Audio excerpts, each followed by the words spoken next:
close, look me in the face, tell me that you love me, even if it's fake. Hola, ¿qué tal? En esta ocasión quiero platicarles acerca de lo que es la enfermedad de el reflujo gastroesofágico, ¿sí? Que es una enfermedad bastante conocida, nada más que no le damos la importancia apropiada, y yo les voy a comentar algunas cosas que sí son muy importantes. Primeramente, pues esta es una enfermedad que se presenta cuando estos ácidos gástricos o la misma bilis sube a través de nuestro esófago, ¿sí? Y produce ardor, quemazón, en fin, esta pirosis que nosotros la conocemos en medicina, ¿sí? Y que produce, lógicamente, en muchos de los casos daño, en otras veces solamente alguna inflamación, en fin, o en muchos casos tampoco produce algún daño propiamente, pero sí, lo que sí tenemos son los síntomas del ardor, de la quemazón, ese ardor que se siente en la parte torácica, en la parte interna torácica, en fin, ¿sí? Y muchas veces nos da la sensación también de náuseas, de vómito, ¿sí? Pues bien, déjenme decirle que también esta enfermedad tiene dos presentaciones que son las más comunes, que es el reflujo gastroesofágico erosivo, ¿sí?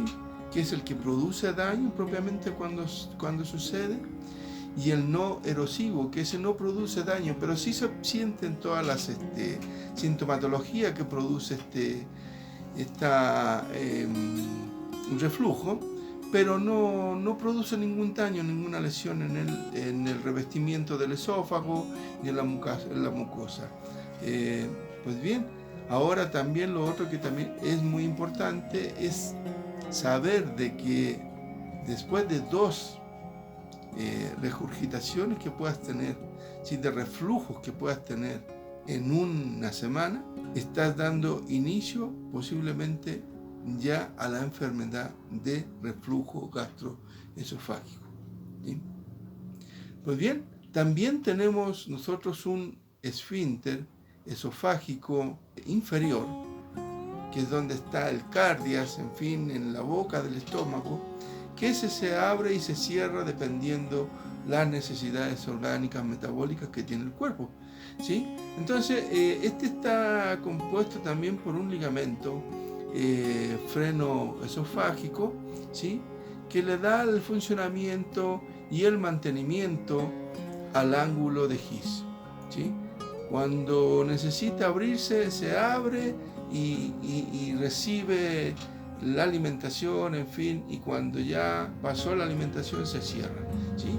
Pero también tiene ciertos factores que pueden alterar esta presión con la que trabaja el esfínter. El esfínter trabaja con una presión normal de 10 a 20 milímetros de mercurio aproximadamente, ¿sí?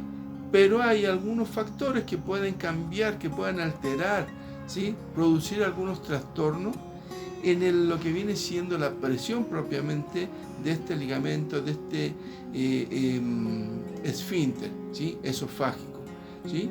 Y estos pueden ser también algunos alimentos, por ejemplo, que aumentan la presión. Puede ser, por ejemplo, las proteínas, algunas hormonas también que pueden aumentar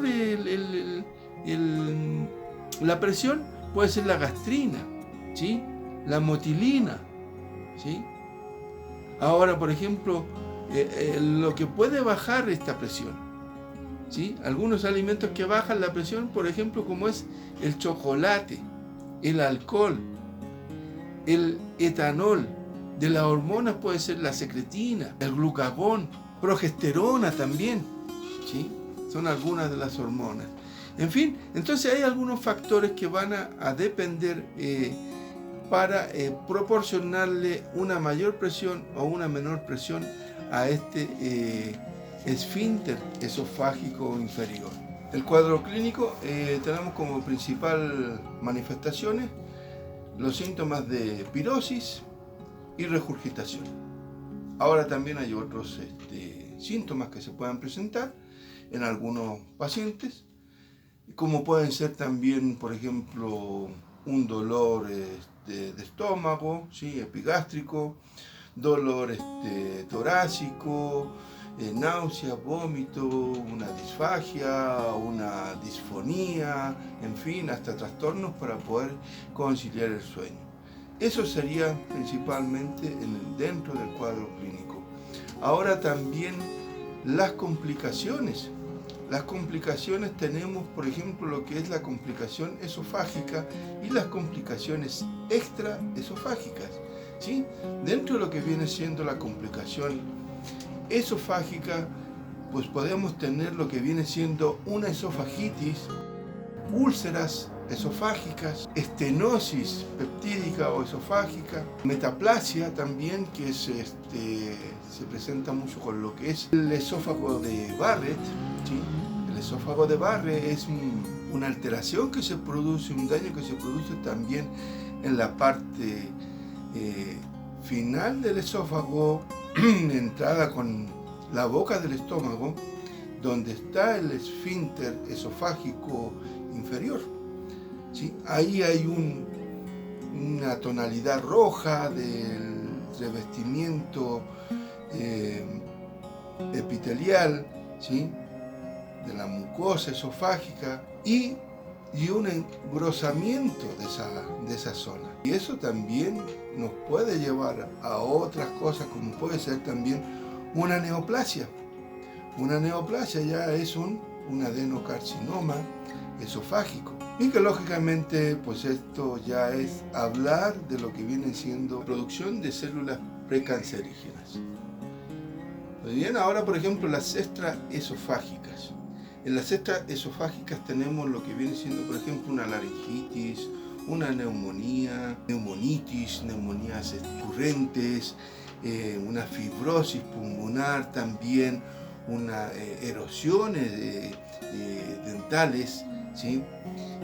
Una otitis media también recurrente. El diagnóstico, bueno, pues hay que realizar todo lo que vienen siendo los estudios de fluoroscopía, ¿sí? Buscando a lo mejor algún hallazgo de esofagitis, en fin. También, por ejemplo, la de rayos X, radiológicos, ¿sí? Estudios radiológicos, ¿sí? Buscando también el objetivo principal de buscar la definición propiamente anatómica del esófago, ¿sí? Definirlo como corresponde.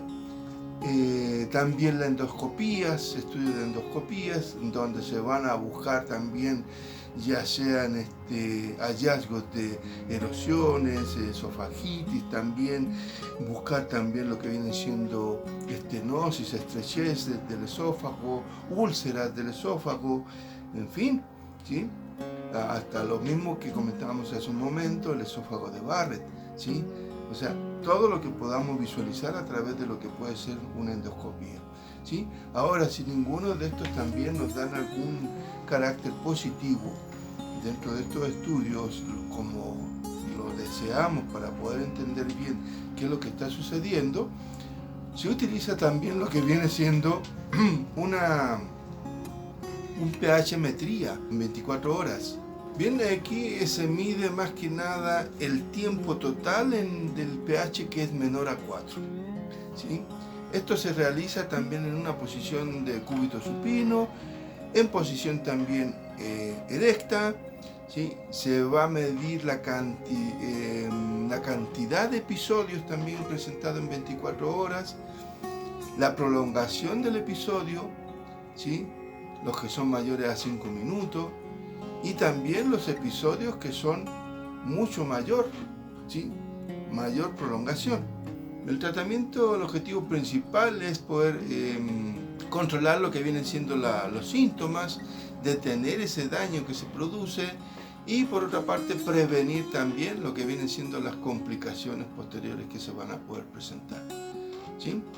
Y en esto, por ejemplo, el tratamiento médico, más que nada es un tratamiento higiénico dietético, en la cual evitar lo que viene siendo el tabaquismo, el consumo de productos altos en grasa, ¿sí?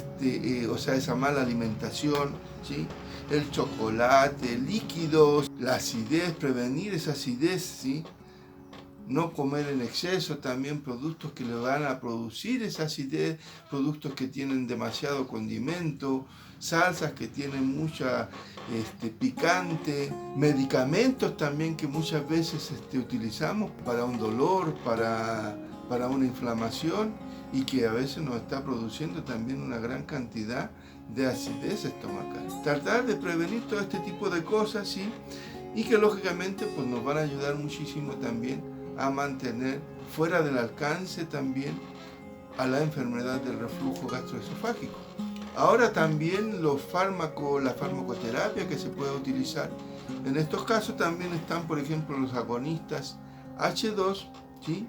O los receptores de histamina, ¿sí? Estos antihistamínicos ayudan a disminuir la cantidad de acidez. Hasta en un 50 o en un 60% tienen la capacidad de disminuir. También existe ahora los que vienen siendo los inhibidores de la bomba de protones, que son muy efectivos, ¿sí? Y para eso también, por ejemplo, lo que es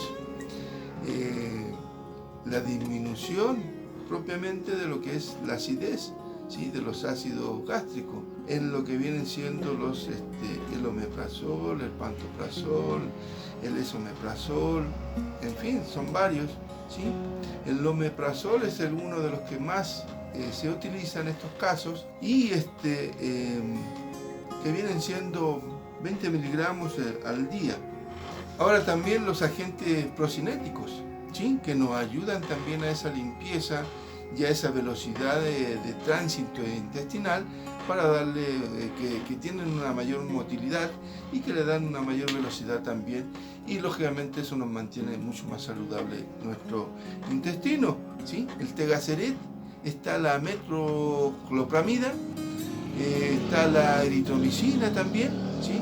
Que todo esto nos ayuda de alguna manera a tener una mejor motilidad intestinal, ¿sí? También tenemos los agentes antirreflujo, ¿sí? Que son los que pertenecen al GABA, ¿sí? El ácido gamma aminobutírico, ¿sí? Y que también son agonistas de los receptores del GABA, ¿sí? Antagonistas de colecistocinina, ¿sí? La morfina, también está antagonista del glutamato, en fin.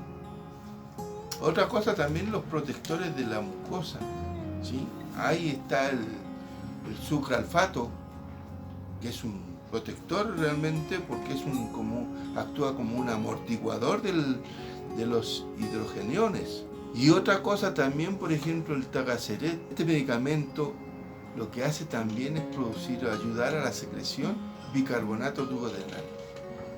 Entonces ayuda también a disminuir de alguna manera los ácidos. Bien, ahora por ejemplo lo que viene siendo ya el tratamiento quirúrgico. El tratamiento quirúrgico se va a llevar a cabo principalmente cuando los tratamientos médicos no están cumpliendo con el objetivo principal, que es poder controlar los síntomas, en fin, o se siguen presentando reflujos de alta intensidad, en fin, no ha podido prevenirse, vamos a decir de alguna forma, los reflujos, los síntomas propiamente que produce esta enfermedad de reflujo gastroesofágico. Entonces ahí se aplicaría. Ahora también, en otro de los casos también, muchas veces cuando hay una ingesta de medicamento, una administración de medicamentos y queremos también de alguna manera evitar el costo, la necesidad de lo que viene siendo el consumo prolongado de estos medicamentos, pues también se puede aplicar lo que viene siendo un tratamiento quirúrgico con la finalidad también de darle una mejor calidad de vida al paciente y por otro lado pues también evitar el costo o el gasto también de todos estos medicamentos, ¿sí? Esto nos ayudaría de alguna manera, ¿sí? Bueno, también ahora por ejemplo para hacer una cirugía de la enfermedad del reflujo gastroesofágico también se deben de entender o comprender diferentes componentes que son básicos dentro de lo que viene siendo la barrera antirreflujo, ¿sí? Primeramente tenemos que restaurar la longitud del esófago, ¿sí? La longitud del esófago intraabdominal, lo que va a ser lo del fundus, que es la parte superior del estómago, donde llega el esófago, está el esfínter, ¿sí? Esofágico inferior, y de ahí sigue un bordecito. Esa parte se llama fundus o fondo, ¿sí? Entonces, pues esa parte es la que vamos a hacer también una reconstrucción también del esfínter, como les decía, extrínseco, y también un reforzamiento del esfínter intrínseco, de la parte interna, ¿sí? Esas son las medidas básicas que se deben de tener, proporcionar en un tratamiento quirúrgico. En llevar a cabo lo que viene siendo el abordaje del fundus plicatura, ya sea total o fondo plicatura parcial, ¿sí? Pues bien, esto sería principalmente en cuanto a la enfermedad y los tipos de tratamientos que se le puede otorgar a un paciente que tiene enfermedad de reflujo gastroesofágico. Ahora, para recordar un poquito dentro de todo lo que manejamos, tenemos lo que viene siendo, por ejemplo, los síntomas principales de la enfermedad de reflujo gastroesofágico eran lo que dijimos, la pirosis y la regurgitación, ¿verdad? Ahora también, el estándar de oro, ¿sí? Para poder diagnosticar esta enfermedad, dijimos que era el pH metría en 24 horas. Ahora, ¿cuál es la presión en reposo del esfínter esofágico inferior? Dijimos que era de 10 a 20 milímetros de mercurio, ¿sí? ¿Sí se acuerdan? Otra cosa también, que es cuáles son los factores de riesgo que se asocian también al desarrollo de un adenocarcinoma esofágico. Eso también lo vimos. ¿Cuál sería la metaplasia? Cuando hablamos de la metaplasia, sería entonces el esófago de Barrett. Pues bueno, espero que les haya gustado este tema y por mi parte pues sería todo, dándole ya fin a este temita. No se olviden de suscribirse al canal para que podamos seguir haciendo estos temas que son relevantes y son de gran importancia. Nos vemos a la próxima.